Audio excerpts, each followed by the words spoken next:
Ready to longest running rock the hospital airwaves. Radio station, award winning. There we go. See it, say it, sorted. I love that. It's one of the only If there's not accents I a got. track on your next album called See It, Say It, Sorted, I'll be very Someone was like challenging me to write, because we have songs about cars and driving, Yeah. and you guys have songs about trains, and like, it's Do really funny. we have songs about trains? A lot of artists. On this trip, I've heard a lot of artists sing about trains. Oh, right. Well, Yeah. we are missing a trick. There we go. So I'm going to write a song about trains. In a year's time, we look forward to See It, Say It, Sorted being premiered. Yes. It's got it. See It, Say It, Sorted. I mean, it's almost got a country feel about it. Oh, I definitely would old school melody country that song. See It, Say It. Anyway. When you see it, then you gotta say it, then you gotta say it. We'll take a look at it. I Yeah. don't know. That's going to happen. Right, let's do it. The Alpha Sessions with Alan Joyce. So this is the Alpha Sessions. I'm Alan, and with me today, it's a privilege to introduce to the studio Kirstie Kraus. Welcome. Hey, the infamous wave that I'm doing. The signature wave. Isn't that brilliant? The American wave. I love that. You've got to keep that now for all of your appearances. I think I should. Definitely. And we'll talk about it more in a minute. But Kirstie's been all over BBC News in recent weeks, and it's all over YouTube. It was wild. It's what an amazing story. But anyway, so you're here for basically a 6-week tour of the UK, aren't you? Talk to me through some of the highlights that you've had since you've been over here. Main highlight is fry-ups. I came over here and I was like, fry-ups, please. Like all of the protein in the morning. I just love it. I was not aware that we needed beans in breakfast, and now I am, and I love it. Do you not get that back home? No, we don't get all Really? of that. There's a whole lot going on. There's like hash browns and bacon and sausage, like eggs. There's a lot going on in that plate. I thought you would have Beans? that. No, Yeah. we don't. But ever since last year, the first time coming over, I've definitely tried to attempt my version of Okay. the fry-ups. Yeah. Eggs over easy or sunny side up? Yeah, All I that do like business? the eggs over easy, a little bit medium. Okay. And then I do some sausage, like chicken Yeah. sausage. And then I do like some rice. So my version of it. But Okay, yeah, different take on it, but yeah, It's we'll go good. for that. Yeah, cool. Obviously, one of the main things you've done since you've been over here is playing the coveted C2C festival, which is I feel like it's getting bigger by the year. And this is your second year of actually doing that festival, isn't it? So yeah, I feel very lucky and privileged to have done it both years in a row and played with my duet partner, Thomas Cavanaugh, of the song Who Am I Gonna Love? And so it's growing. I mean, this year, what did they say? It was like 20-some thousand people that came out to the festival, and it just seems to be growing that much more even since last year. It Yeah. started in 2013, so it's definitely become a normal conversation between everybody. And last year was your first visit to the UK, wasn't it? Playing CTC last year, and that was quite a turning point for you, really, in terms of your sort of growing following in the UK, isn't it? It was definitely wild. It was a turning point. I definitely got out of my comfort zone, decided I was going to go on a plane for more than 7 hours. I saw people have wood in their ice cream for the first time, and I was like, what the hell? Why are they messing with ice cream like that? Come to find out it's a flake. I thought there was legit wood in people's ice creams. I was going to say, that's new to me. That is... Do you not have flake in your ice cream? No. Oh, this we is don't outrageous. We didn't even have that. We don't have that. Wow. Okay. I do recommend wood in the ice cream. Yeah, definitely. It's good. Yeah. And have you had the chance to see any other sites whilst you've been here? Because you mentioned before we came on that you've done the Beatles tour a little bit up in Liverpool. Yes. I went to the Cavern. I did the Beatles tour, went over to Liverpool, saw the buildings, took a lot of pictures. The sites I kind of just take in as I'm traveling and doing music stuff. So I've been, Brighton and Manchester and Wolverhampton and Exeter. I'll go to Plymouth. Is that how I said Portsmouth. it right? Portsmouth. Yeah, that one. Yeah. That one. That's in a couple days. So I really do feel like this trip I was able to take a lot in. Yeah.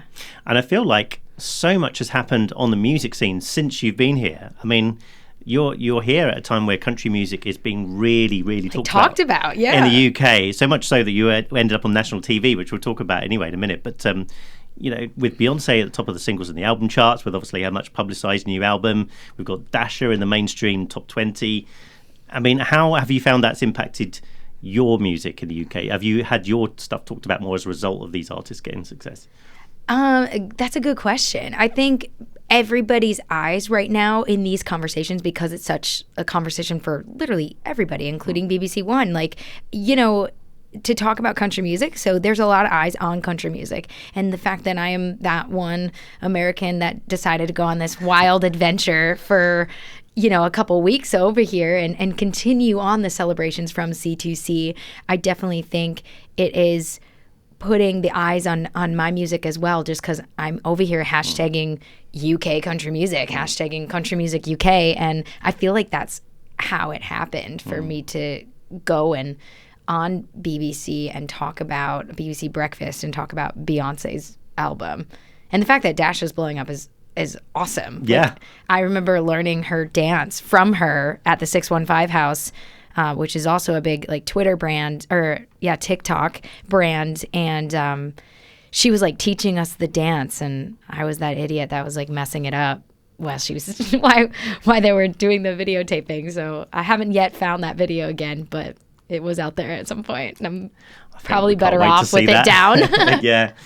But I mean, talking specifically about the Beyonce record, which I guess, we can't really ignore that over here at the moment. She's sort of exploded again in the charts, having been quiet for a long time. She's obviously brought country music very much to the fore again, although her spin on it. Mm-hmm. As a kind of country artist through and through, who's, obviously lives in Nashville, what's your take on it? Do you think it's a positive thing that she's kind of brought country to the mainstream, or is it kind of, does it not feel like real country to you? And does no, it matter? It's super positive, and it feels super authentic. I mean, like I said, like Beyonce is from Texas, so her storytelling in this album and her ability to like bring in moments of her life and put them into songs, she's never really done that. Like I feel like in the past I remember dancing to her like more dance music, so this is a turn of events for her, and I am so happy that it is being talked about in such a big way. Like I think we were talking off air, I could see her being up for some Grammys around this album, like collaborative for sure.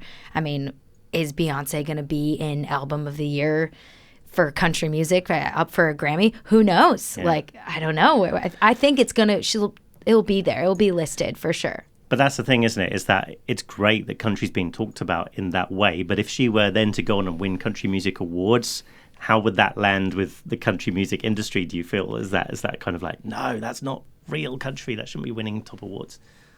People have said that throughout the years about a whole lot. Like they've said that about Jelly Roll. Look at Jelly Roll winning all the awards just the other day for the CMT Awards, So they always say that when there's something new and fresh coming. And I was just talking about also how like I wish I was born in the 60s when all this new music was coming out. And at the time, remember people were talking about, Elvis being like rock and roll and how you don't listen to him. And so when you have moments like that, that's when people are pushing the boundaries and they're pushing music, and that is exciting because I don't think any artist should be put in a box by any means. I think when they are, that stifles their creativity.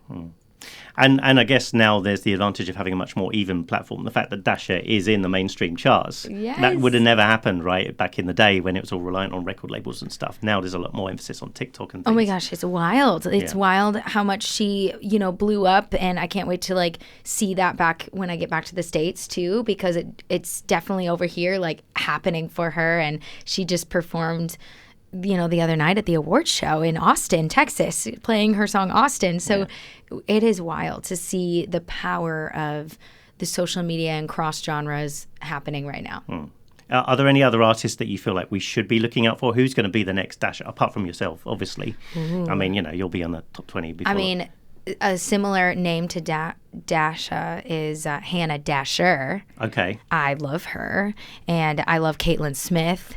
I love all of these artists, though, they're signed to labels, so maybe they haven't come over and been as big over here yet, but because country music is so much growing over here, you'll hear those names. Yeah. Oh, it's exciting times for country music anyway. But let's talk about your story specifically now. So you are based in Nashville now. You're obviously over here for a few weeks, but you grew up in the Midwest, didn't you? So was music always an important part of your life? Yeah, there was never an instance where I decided that music was going to be a part of my life. It was not a decision kind of scenario. I was jumping up at picnic tables at 2, taking requests and like pointing and telling people that they should clap and, you know, bowing. And so it was really like I started doing solos in kindergarten. I was 5, and then dance and piano at like 6, and theater, like a professional dinner theater. So really anything I could get my hands on growing up, music wise, it was known that that was just my thing. I just knew it.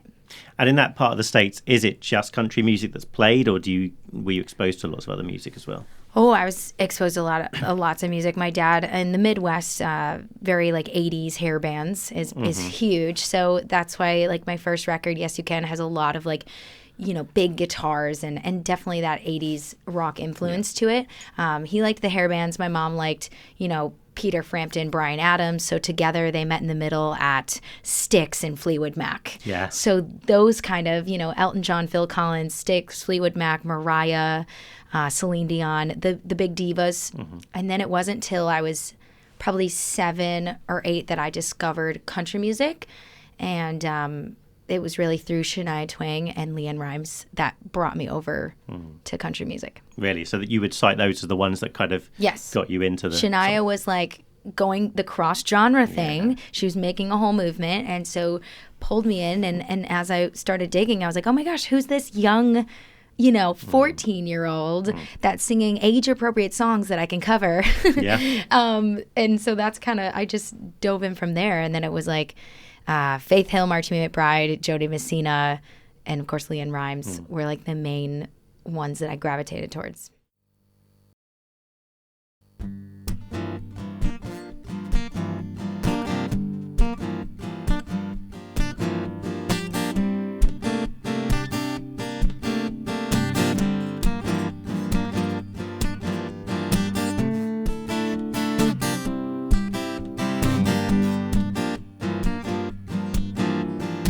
Name change to Nashville, they can go anywhere. But of all the places, they bring their cowboy hats and their glittered flasks. Where they're headed, we don't have to ask. We got bars on wheels and neon thrills, and the girls sing pretty. There's a new Sin City.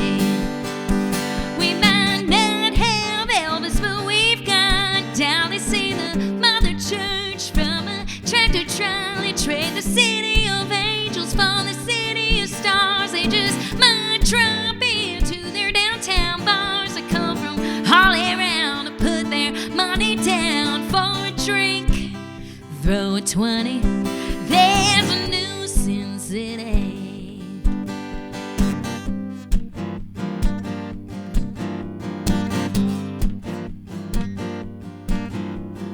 Honey, if you're looking to get back in the saddle, you can meet a stranger, take them to the chapel, do the boot scoop boogie to the Chattahoochee, kick your feet up in a truck bed jacuzzi, or give in Vegas a run for its money by the dollar and every penny.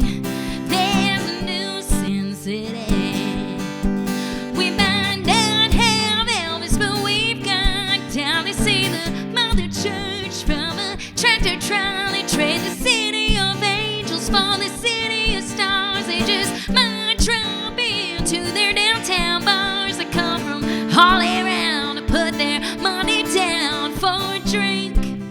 Throw a 20, there's a new Sin City.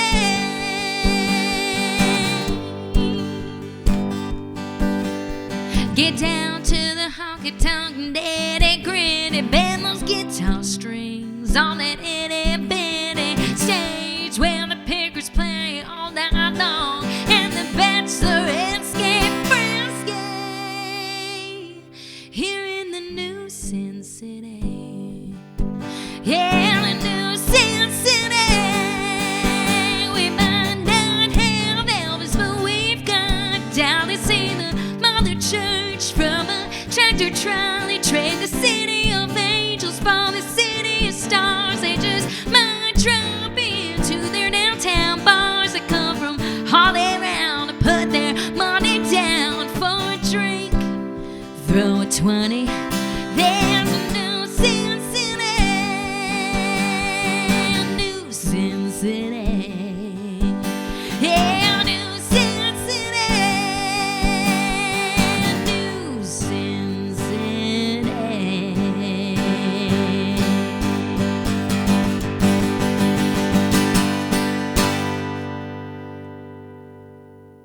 The Alpha Sessions with Alan Joyce. You've been writing and playing music, your website says, since the age of 11. Do you remember, I mean, you've talked about some of those artists, but where do you get your songwriting inspirations from? My songwriting, I guess, more just like my life, like as far as inspirations of what the content I'm writing about. But I definitely learned about Elton John and his soundtrack and his songs through The Lion King. And then that was like the first experience where I was like, oh my gosh, people write songs for movies. They write songs to create these, more emotions in these scenes, in these movies. This is amazing. Songwriting is a thing. And I didn't really understand it before then. So that really opened my mind to what's possible as far as writing songs. Do you have a particular songwriting process? In fact, you mentioned just before we came on air that you do a lot of kind of voice notes and stuff into your phone. So talk us through that. How does that work? Yeah, I mean, it happens really at any time. A lot of times when pressure is placed upon me, that is when it happens the most. So if I know I'm going into a big write in 2-3 days, my notes are blowing up on my phone. I keep singing stuff in. This past couple of days, I think just the air of I'm getting back to Nashville soon. Definitely been just singing. I just kind of sing stuff into my phone. I really feel like I'm just the channel of the idea that's maybe floating around, and it's just a matter of if you grab it and you channel that through. And sometimes I'll sing a bunch of gibberish and it's just the melody, or sometimes I'll sing just the words in the cadence. It just depends, the whole spectrum of how it comes out. And then I go to my computer, I open that up, I open a Google Doc up, and I just type what I sang. And then I'll figure out where it needs to be in the song as far as structure wise, and that makes the most sense, because like I said, sometimes it just comes out jumbled, or sometimes it comes out verse, chorus, verse. Who knows? And sometimes it might just be see it, say it, sorted. Say it, sort it. It's going to be a big That single. was pretty good. Yeah, exactly. It will be my next big single. So you were actually originally part of a band, weren't you, called Thirsty Jones, or at least that was one of the bands you were in. Yes. In fact, the Thirsties are your sort of band of followers, aren't they? Is that right?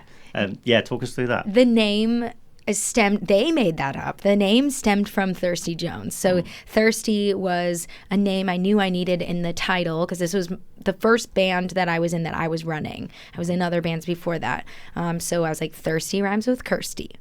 Thirsty should be. And being from Wisconsin in the Midwest, they put back a lot of beer cans. All right. It's beer. It's craft beer. Yeah. They're very into drinking. Obviously then there's Wisconsin, Canada, and then the UK is on a whole nother level. Yeah. Aren't we proud? But so Thirsty, and then Jones was our band family last name. So it was kind of like George Jones. So I would introduce the band guys as oh, this is Jacob Vance Jones. They had another last name. So that was really, really a fun project. But then, the fans would just be like, we're your Thirsties. And I was like, I kind of like that. I think that's adorable. So it just stuck.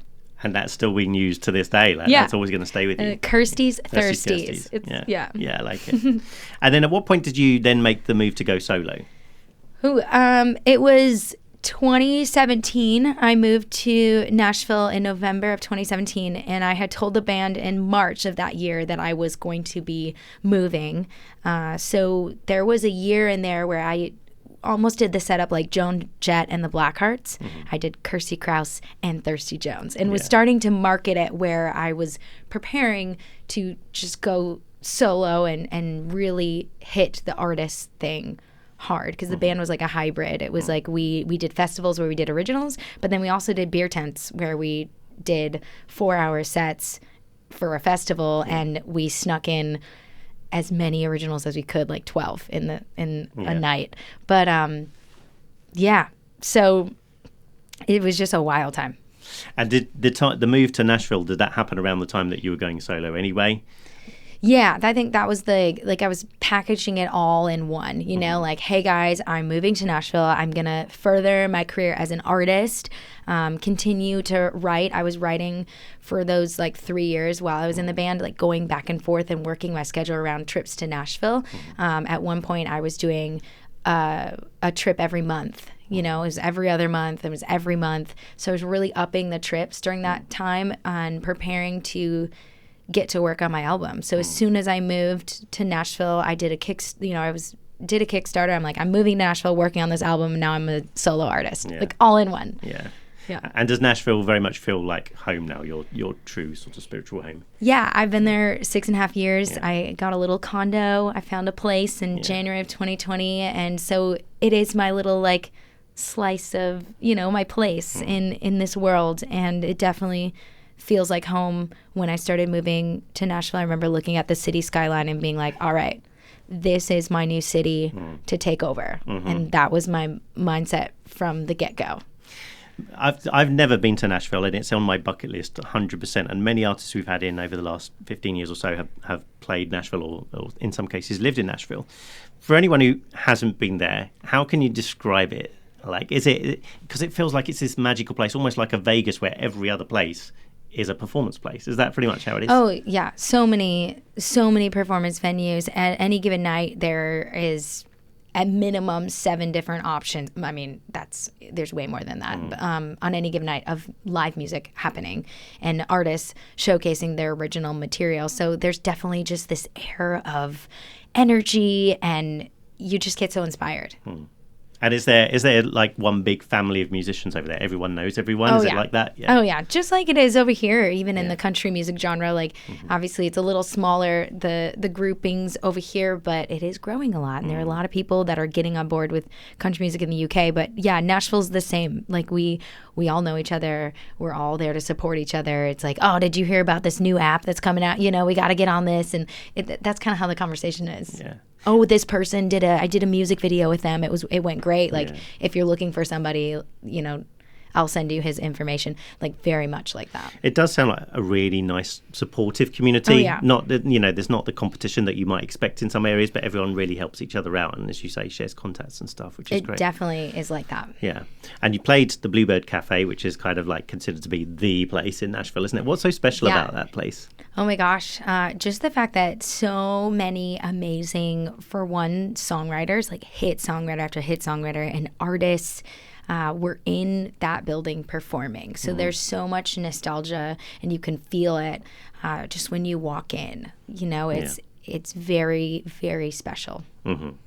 So let's talk about some of the releases, and in particular the album that you released in 2022, Yes You Can, which is an amazing album, by the way. Thank you. Obviously, it's just off the back of sort of COVID and lockdowns and everything, so I guess you had plenty of time to kind of be writing during that time. But how did that whole album come together? Yeah, that was, I was writing for that album when I was going back and forth, when I was in the band in the Midwest and making time to make trips and write and really just put my brain around what that debut resume record is going to sound like.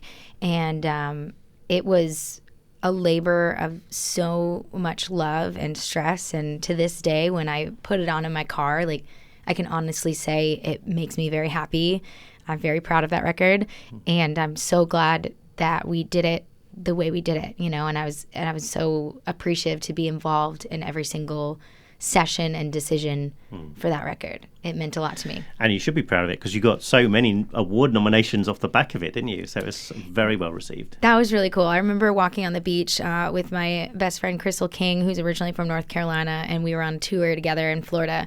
And I was almost like in tears, like stressed, and like, oh man, I wish I would have, had a label behind me at this point to like put this record out. Like, obviously that would be ideal. And she's like, you need to pause and take yourself out of what you're saying right now. Like, she's like, you have nominations, like you have people that are super supporting this record. As an independent artist, you should be very proud. And only somebody that has been through the similar things that you've been can really like say that stuff. But I just remember it was a really big moment, because there's so much like fear and anxiety about putting out your first project.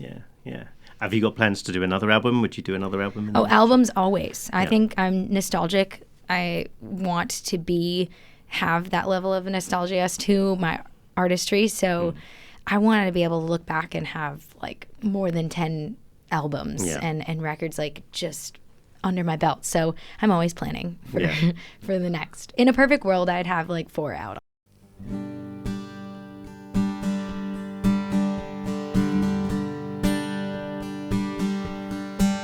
Tossing mullets in Perdido, sucking on mojitos, Cabana out in Lido. Beaches be crazy, beaches be crazy. Bach Week in Daytona, lime in my Corona, sugar sand and Pensacola.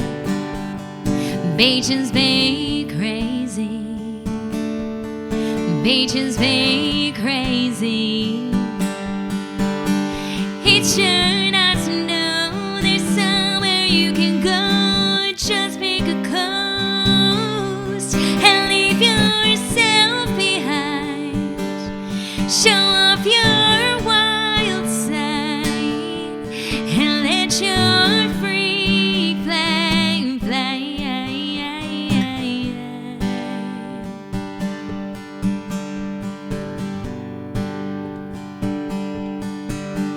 Wet t-shirt in South Padre, double shots of Jose, all-nighters with the DJ. Whoops!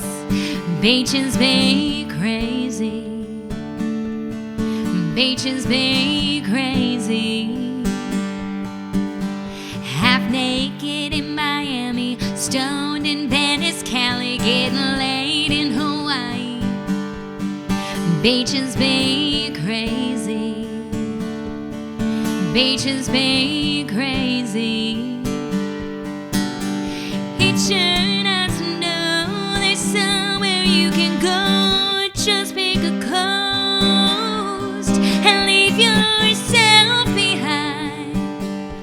Show off your wild side and let your free flag fly.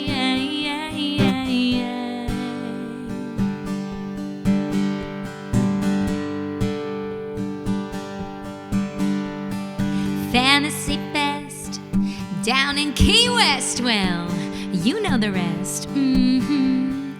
Beaches be crazy, beaches be crazy, beaches be crazy, beaches be crazy.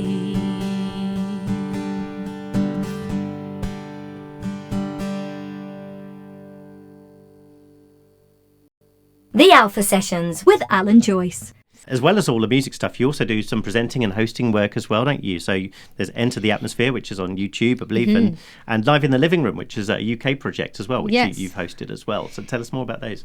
Oh, Live in the Living Room has been so fun. I hosted the Ones to Watch segment. I'm also going to be going to Country on the Coast Festival and doing interviews for them, as well as double dipping and doing, my artist schedule time slots. And I did some hosting for them at their recent event the other night at the Bedford, which is Live in the Living Room Gives Back. So I was up and off the stage, introducing the acts, and that was really fun.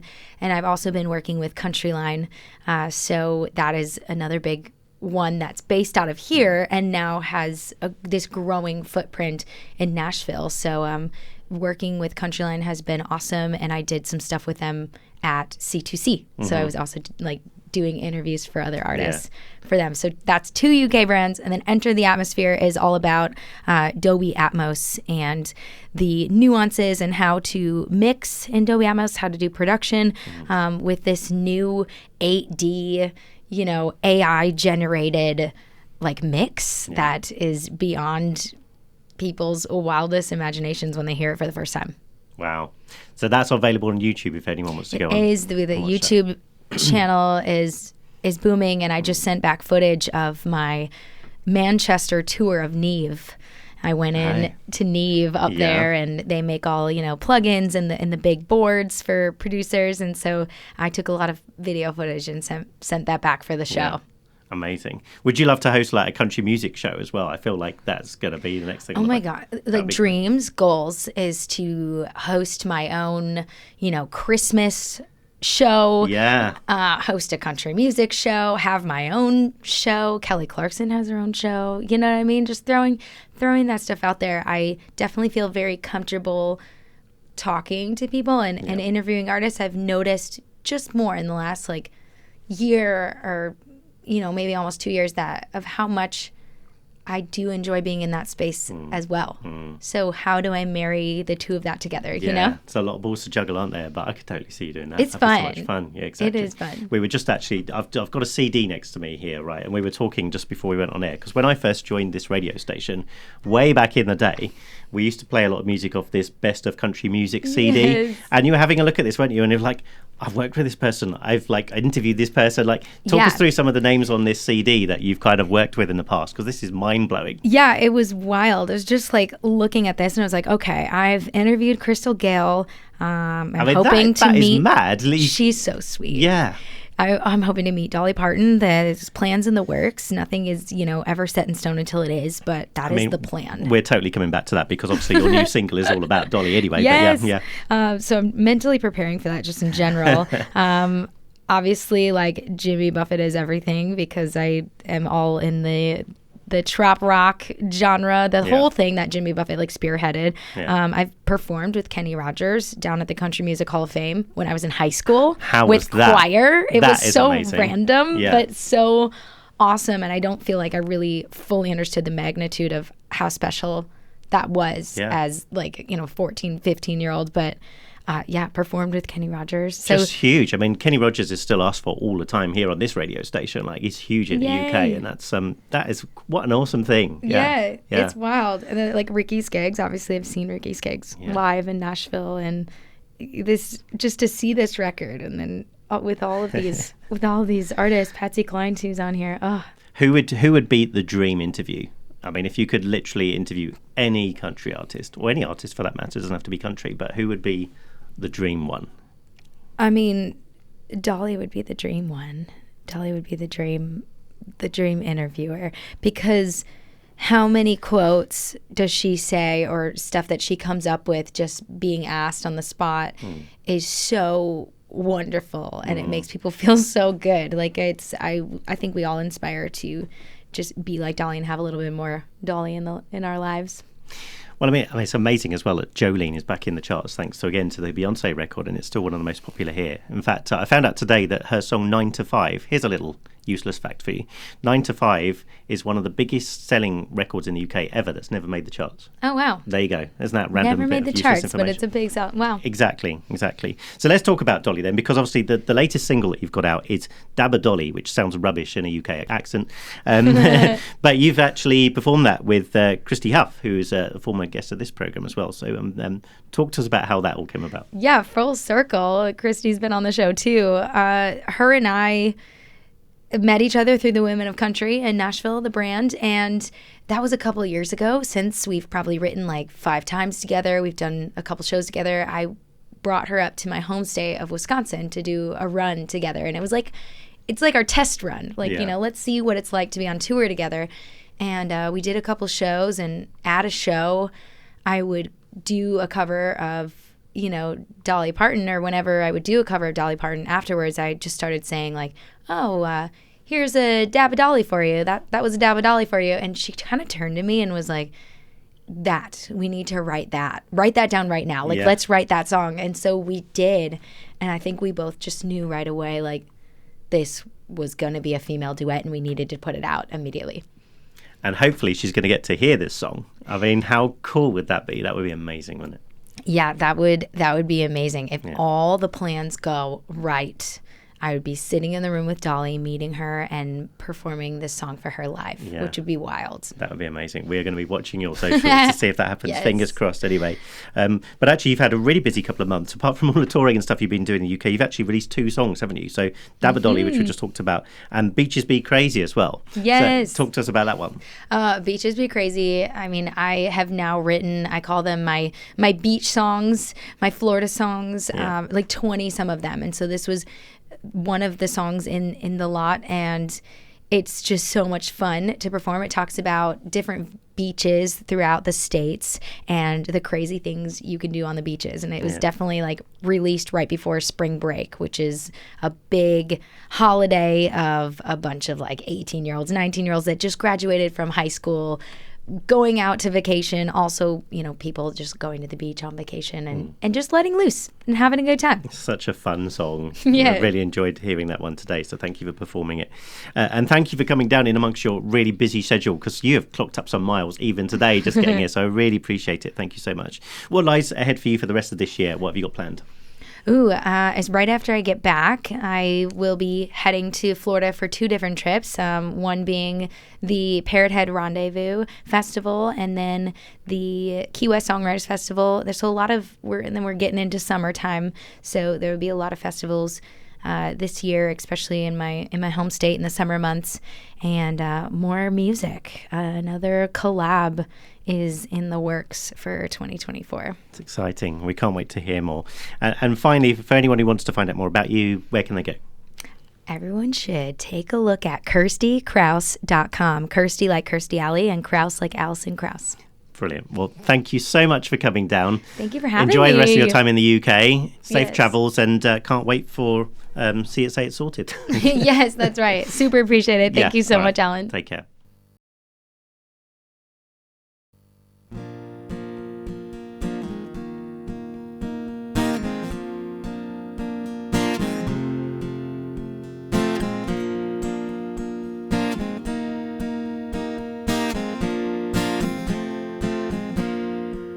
Been feeling down and not as strong, so I put my hair up high. A special fit for a day like this. All you gotta do is add some shine. Little dab of Dolly is good for everyone. When this world's waiting on me, put a records on. Turn up the queen of country, yeah, she gets me in every song. Little dab of Dolly is good for everyone. Don't get too busy in a 9 to 5 that you forget to make alive. Dark clouds will come, but soon they'll be gone, leaving a rainbow on the other side. Little dab of Dolly is good for everyone. When this world's weighing down me, put a records on. Turn up the queen of country, yeah, she gets me in every song. Little dab of Dolly is good for everyone. Dun, dun, dun, dun, dun, dun. Don't get too busy in a 9 to 5 that you forget to make alive. Dark clouds will come, but soon they'll be gone, leaving a rainbow on the other side. Little dab of Dolly is good for everyone. When this world's weighing down me, put a records on. Turn up the queen of country, yeah, she gets me in every song. Little dab of Dolly is good for everyone. You.